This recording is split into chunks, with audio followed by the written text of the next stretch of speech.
కూటమి ప్రభుత్వ ప్రోత్సాహంతో మల్లవల్లి అభివృద్ధికి వేగంగా అడుగులు పడుతున్నాయి. మల్లవల్లిలో పరిశ్రమలు స్థాపించేందుకు పారిశ్రామికవేత్తలు తరలివస్తున్నారు. 2018లో తమకు భూమి కేటాయింపు జరిగిన ఇండస్ట్రీ స్థాపించాలనుకునే సమయానికి ప్రభుత్వం మారిందని మహిళా పారిశ్రామికవేత్తలు తెలిపారు.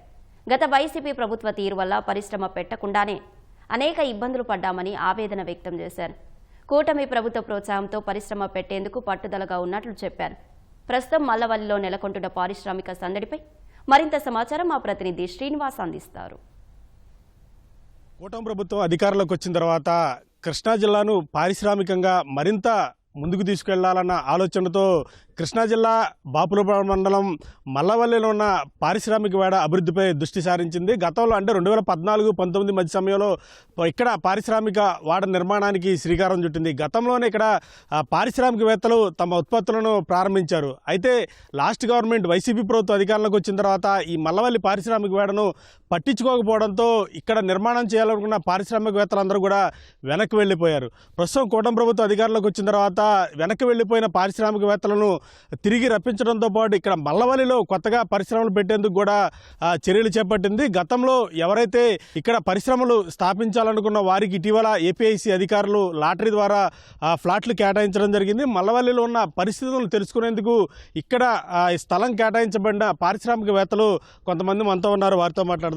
చెప్పండి, ఇక్కడ ఎప్పుడు అలాట్ చేశారు మేడం? మీకు ఎంత స్థలం అలాట్ చేశాడు మల్లవల్లి? నా పేరు లలిత ఆలూరి. నేను confederation of women entrepreneurs of India అంటే కోవి ఇండియాకి పాస్ట్ నేషనల్ ప్రెసిడెంట్ని. మాకు 2018లో ల్యాండ్ అలాట్ చేశారండి. ఎకరం 16 లక్షల చొప్పున మేము కట్టినాక మేము మా కోవి తరపు నుంచి ఒక 52 ఇండస్ట్రీస్కి అప్లై చేసామన్నమాట. నా ఇండస్ట్రీకి వస్తే నేను మాది హైదరాబాద్లో ఆఫ్సెట్ ప్రింటింగ్ ప్రెస్ అనమాట. అది 32 ఇయర్స్ ఓల్డ్ కంపెనీ. మేము చదువుకుంది ఎడ్యుకేషన్ అంతా కూడా ఇక్కడ కాబట్టి ఆ అభిమానంతో ఇక్కడ కూడా ఏదైనా ఇండస్ట్రీ పెట్టాలి అని చెప్పేసి అప్పుడు అప్లై చేసినప్పుడు 2 acres అప్లై చేస్తే నాకు ఇచ్చింది 1500 స్క్వేర్ మీటర్సే. నేను పెట్టిన డిపిఆర్లో 66 మెంబర్స్కి ఎంప్లాయ్మెంట్ ఇస్తానని పెట్టాను అనమాట. కానీ ఇప్పుడు ఏంటంటే సమస్య 2018లో ఇచ్చినట్టయితే మాకు అప్పుడే కనుక అంటే ఈ గవర్నమెంట్ అప్పుడే రిజిస్ట్రేషన్ చేసుకుని స్టార్ట్ చేసినట్టయితే బాగుండేది. కానీ ఎలక్షన్స్ తర్వాత చేసుకుందాము అనుకున్నాము. తర్వాత నెక్స్ట్ వచ్చిన గవర్నమెంట్ మమ్మల్ని ముప్పు తిప్పలు పెట్టారండి. 89 lakhs ఇస్తే కానీ ఆ ల్యాండ్ మేము మీకు ఇవ్వము, రిజిస్ట్రేషన్ చేయమనని. మేము లిటరల్లీ 100 times మేము సెక్రటేరియట్ కానీ ఏపీఐఐసి ఎండీని కానీ 5 ఎండీలు మారారు ఆ పీరియడ్లో. నేను నా టీం కలిసి వెళ్ళి మాట్లాడినప్పుడు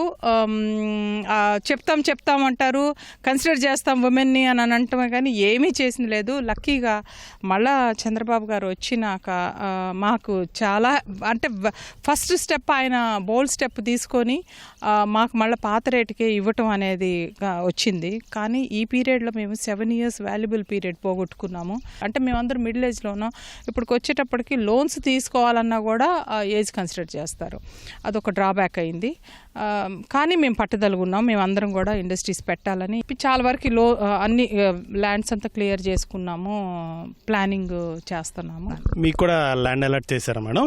ఏ పరిశ్రమ పెట్టబోతున్నారు? నా పేరు ఝాన్సీ లక్ష్మి అండి. మాది గార్మెంట్స్ యూనిట్ అండి. ఏంటంటే readymade all type of uniforms అనమాట. యూనిఫామ్స్ మ్యానుఫ్యాక్చరింగ్లో దగ్గర మేము 9 years నుంచి మేము చేస్తున్నాము. మాకు ఇలా కోవేకి ఏది బాబు గారి టైంలో అండి చాలా అంటే చాలా కోఆపరేట్ చేశారు. నెక్స్ట్ గవర్నమెంట్ జగన్ గారి గవర్నమెంట్ వచ్చి మమ్మల్ని కరెక్ట్గా ఇండస్ట్రీ స్టార్ట్ చేసే సమయంలో మమ్మల్ని అందరినీ కూడా ఈ రేట్లు పెంచేసి అది ఏంటంటే ముందు అసలు ఫస్ట్ ప్లానింగ్కి వెళ్ళాలంటే ఈఓటీ కావాలన్నారు. ఆ ఈఓటీ తీసుకోవాలన్నా కానీ మీరు పెరిగిన రేట్ ఇస్తే తప్ప ఏది ఆల్రెడీ రిజిస్ట్రేషన్ అయిపోయిన వాళ్ళు చూడండి, వాళ్ళు ముప్పతిప్పలు పెట్టడానికి ఎట్లాంటి దాన్ని కూడా వదిలిపెట్టలేదు. ఇప్పుడు ఈ గవర్నమెంట్ వచ్చిన తర్వాత ఏంటి మేడం పరిస్థితి? ఇప్పుడు ఈ మల్లవల్లిలో పారిశ్రామిక అభివృద్ధికి ప్రభుత్వం తీసుకుంటున్న చర్యలు ఎట్లా ఉన్నాయి? ఎంతమంది రాబోతున్నారు ఈ మల్లవల్లికి? అప్పుడు ఎవరెవరికైతే అలాట్ చేశారో దాదాపుగా 80% వెనక్కి వెళ్ళిపోయారు మా వాళ్ళు. 80% వెనక్కి వెళ్ళిపోయి కూడా తిరిగి మళ్ళీ అందరూ కూడా వెనక్కి వస్తున్నారు. మొత్తం ఇప్పుడు మా గ్రూప్లో ఎవరెవరికైతే అలాట్ చేశారో వాళ్ళందరూ కన్స్ట్రక్షన్ చేయడానికి అంతా కూడా చాలా సిద్ధంగా ఉన్నారు.